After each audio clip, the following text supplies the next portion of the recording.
నేను ఎవరికైనా శత్రువుని కానీ, ఈ ఆలయం కాదు. ఏమి ధ్వంసం చేసినా ఈ గుడిని మాత్రం కూల్చొద్దు అని ఈ గుడి నిర్మాత రేచర్ల రుద్రయ్య రాసుకున్న మాటకు ప్రతిరూపంగా ఇప్పుడు ఈ గుడి ఉంది. అదే మన రామప్ప దేవాలయం. ఈ గుడి రుద్రేశ్వర ఆలయంగా తెలంగాణలోని ములుగు జిల్లా పాలంపేట గ్రామంలో ఉంది. ఇది హైదరాబాద్‌కి 200 కిలోమీటర్లు, వరంగల్‌కి 70 కిలోమీటర్ల దూరంలో ఉంటుంది. కాకతీయులు 1123, 1323 మధ్య తెలుగు రాష్ట్రాల్ని పాలించారు.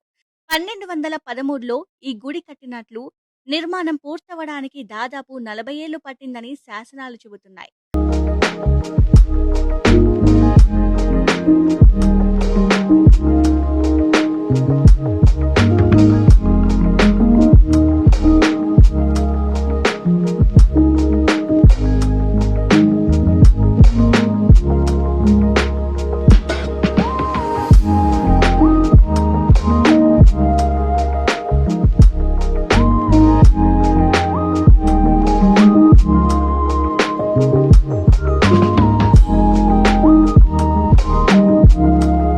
కాకతీయ చక్రవర్తి గణపతి దేవుడి కాలంలో ఆయన సేనాని రేచర్ల రుద్రుడు ఈ గుడి నిర్మించినట్టు శాసనాలు చెబుతున్నాయి.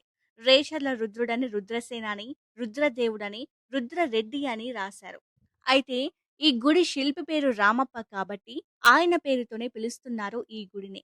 ఇక ఈ గుడి నిర్మాణం చూస్తే నేల నుండి 6 అడుగుల ఎత్తున్న నక్షత్రాకార మండపంపై ఈ గుడిని నిర్మించారు. నీటి మీద తేలియాడే గుడిని ప్రధానంగా ఎర్ర ఇసుక రాయితో నిర్మించారు. బయటి భాగాల్లో నల్లరాయి వాడారు. పునాది లేకుండా నేరుగా ఇసుకపైనే ఈ గుడిని నిర్మించారు. రాయి రంగు ఇప్పటికీ కోల్పోలేదు.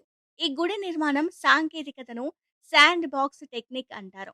భూకంపాలను తట్టుకునేలా దీన్ని నిర్మించడం విశేషం. ప్రతి గుడి నిర్మాణానికి కొన్ని శాసనాలు ఉంటాయి. వీటిలో కొన్ని పాడవుతుంటాయి. అయితే ఈ గుడికి సంబంధించిన శాసనం పాడవకుండా ప్రత్యేకంగా ఈ శాసనం కోసమే ఒక మండపం కట్టించారు. ఇక గుడిపైన ప్రతి ఒక్క రూపం, భంగిమలు ఒక ప్రత్యేక ఆకర్షణ, అందాన్ని తెలుపుతాయి.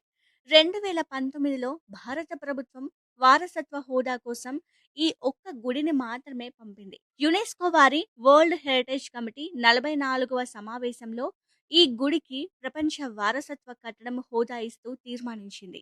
ఈ గుడిని చూస్తుంటే ఎంత అద్భుతంగా అనిపించిందో మాటల్లో చెప్పలేను. అంత బావుంది. పక్కనే చెరువు ఈ గుడికి ప్రత్యేక అందం. ఈ గుడిని తప్పకుండా దర్శించుకోండి. ఈ వీడియో నచ్చినట్లయితే ప్లీజ్ సబ్స్క్రైబ్ యూ ఛానల్.